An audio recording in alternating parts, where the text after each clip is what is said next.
Hi, everyone. How are you today? Welcome back. Hey there! So glad to be back and chatting with you all. This is going to be a good one. I can feel it. Absolutely. Today, we're talking about something that almost every English learner struggles with, you know? It's a really common issue. Ugh, tell me about it. It's like a universal experience when you're learning a new language. We're diving into how can I speak English more confidently? Exactly. It's such a huge topic. I mean, who hasn't felt that little knot in their stomach when they have to speak English? Let's jump into it. Seriously, that knot is so real. I remember feeling that all the time, especially when I was younger. It's like your brain just freezes up. Right? It's that fear of speaking English, isn't it? Just this overwhelming sensation that you're going to mess up big time. Oh my goodness, yes. The fear of making mistakes is like the #1 confidence killer. You get so worried about sounding silly. Honestly, it's debilitating. You know, you have all these thoughts in your head, all the vocabulary, but then you open your mouth and poof, it's gone. That's exactly me. It's like my brain just hits a brick wall. All the English words just disappear, and I'm left with nothing.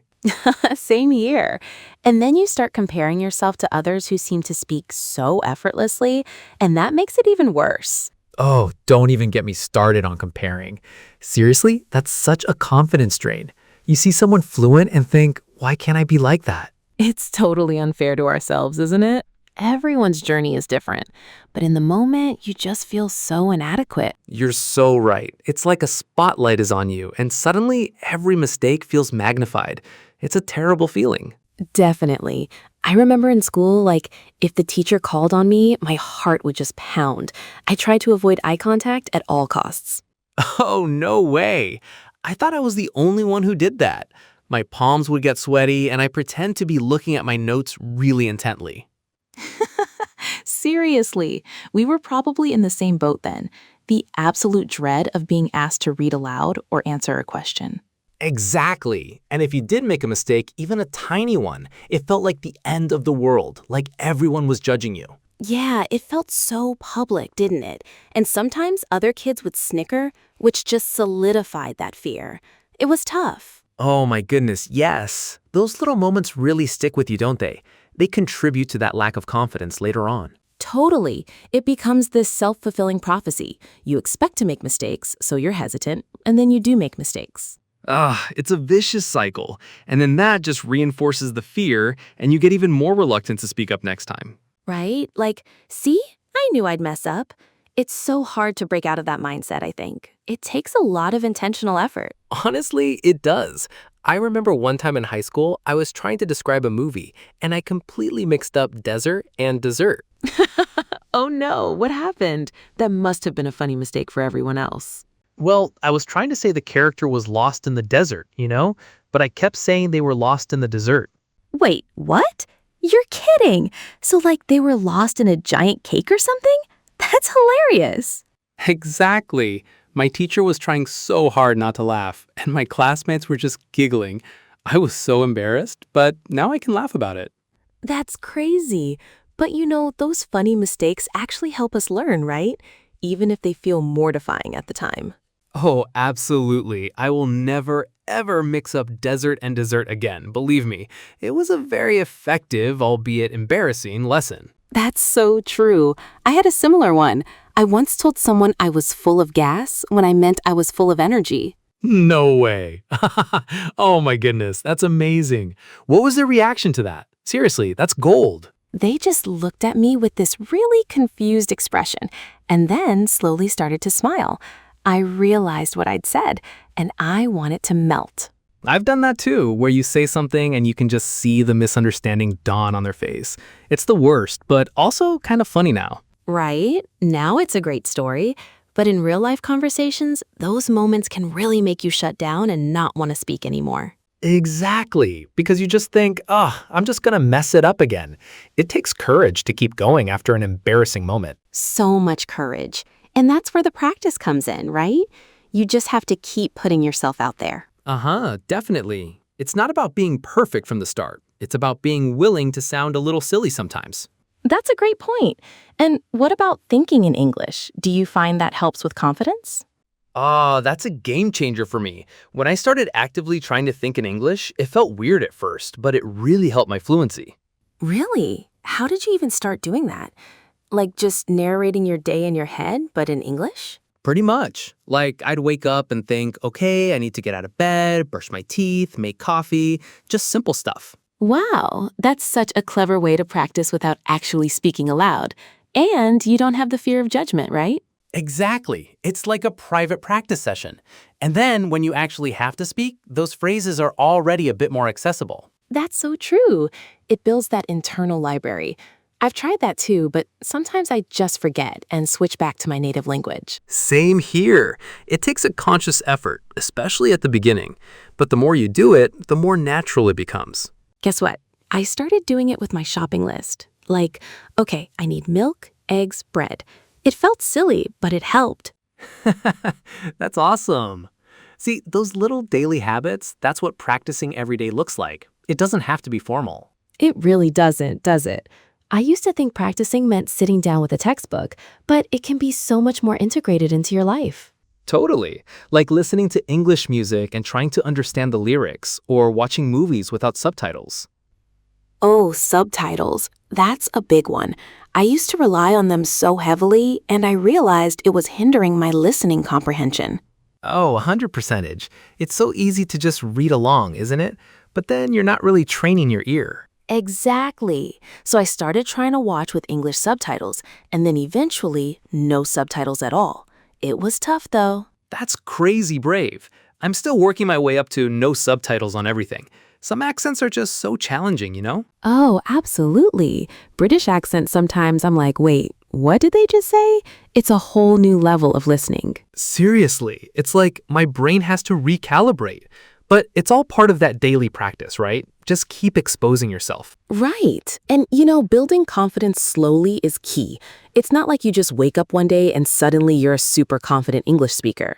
No way. It's such a gradual process. It's like building a muscle, isn't it? You don't get strong overnight. Exactly. Each little conversation, each sentence you speak, even if it's imperfect, is a rep for that confidence muscle. That's so true. And celebrating those small wins helps too, doesn't it? Like, hey, I had a conversation today and didn't freeze. Yeah, totally. Or I asked for directions and they actually understood me. Those moments are gold. They feel you. Oh my goodness, yes. That feeling of being understood, it's such a confidence booster.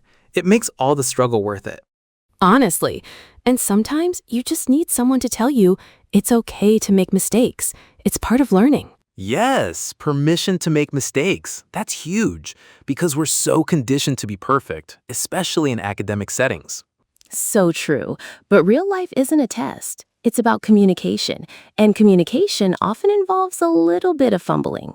Exactly. And people are usually a lot more understanding and patient than you think they'll be. Most people appreciate the effort. That's something I had to learn the hard way, I always assumed everyone was silently judging my every word. Same here. It's like you project your own fears onto others, but most native speakers are just happy you're trying to communicate. Right? And sometimes they even learn a bit from you, or you have a good laugh together over a misunderstanding. It builds connection. Oh, I've had that happen, where a misunderstanding led to a really funny moment, and we both ended up laughing so much. That's amazing. See, those are the real life conversations that build genuine confidence, not just textbook exercises. Absolutely. It's about engaging with people, even if it's just ordering coffee or asking for the time. Every little bit counts. Every single bit. And I think the more you experience those positive interactions, the more the fear starts to dissipate. Uh-huh. It's a slow chipping away at that mountain of anxiety, isn't it? One conversation at a time. Totally. And sometimes you just have to force yourself a little bit, even when you're feeling really nervous. Yeah, like take a deep breath and just go for it. The worst that can happen is they ask you to repeat yourself, right? Exactly. And that's not the end of the world. It's just another opportunity to practice clarity. Oh, wait a second. I just remembered something. My friend told me she practices by talking to herself in the mirror. No way. Seriously? Like having a full conversation with her reflection? That's actually brilliant. Yes, she says it helps her hear herself speak and practice intonation and everything. Plus, no judgment. That's crazy.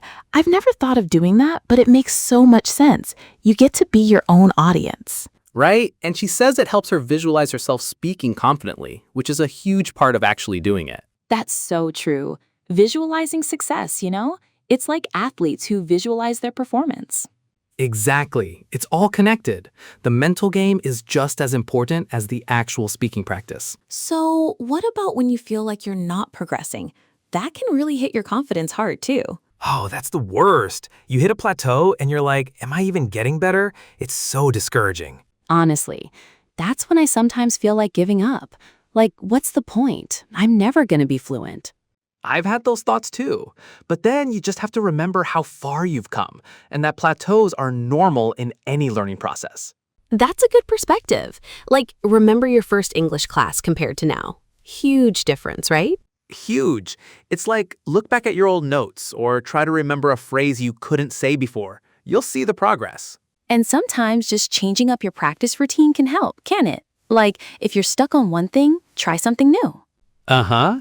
If talking to people feels too intimidating, maybe try writing a journal entry in English or listening to a new podcast. That's smart. Keep it fresh, keep it engaging, so it doesn't feel like a chore. That way, you're more likely to keep practicing. Exactly. Because consistency is truly key, isn't it? Even small bits every day add up to a lot. Seriously, 5 minutes a day is better than 1 hour once a week, I think. It keeps the language active in your brain. That's so true. It's about making it a habit, making it part of your everyday life instead of a separate task. Yeah, like brushing your teeth, right? You just do it without thinking eventually. That's the goal with English. Exactly. A daily English hygiene routine. I love that analogy. And also, finding a language partner I think can be really helpful. Someone who's also learning, so you're both in the same boat. Oh, that's an excellent idea, because then you're both vulnerable together and you can support each other through the mistakes. Right? And you won't feel so alone in the struggle. It's like we're in this together. And you can correct each other gently without it feeling like a harsh judgment. That's huge for confidence. So true. It makes it feel like a team effort, not a solo mission where you're constantly judging yourself. Honestly. And the more you speak, even with another learner, the more comfortable your mouth and brain get with forming those English sentences. That's the muscle memory, isn't it? Your tongue gets used to the sounds, your brain gets used to the grammar patterns. Precisely. And then when you talk to a native speaker, it doesn't feel like such a massive leap. You've already done the groundwork. So at the end of the day, it really does come back to just doing it, doesn't it? Even when it feels uncomfortable. Uh-huh. Because confidence doesn't just appear out of nowhere. It's a direct result of putting in the work. Right? It's like you don't feel confident playing a new sport until you've practiced a lot and seen some improvement. Exactly. You'd feel super awkward and self-conscious if you just jumped onto a basketball court for the first time ever, wouldn't you? Totally. And English is no different. It's a skill that needs to be honed through repetition and real-world application. So true. So for anyone out there listening who's feeling that fear, just remember, we've all been there. Seriously. And it's okay to feel that way. It's a natural part of the learning process. But don't let it stop you. Never let it stop you. Every word, every sentence, even every mistake is a step forward. Absolutely. Embrace the mistakes as learning opportunities, not as failures. That's a huge mindset shift.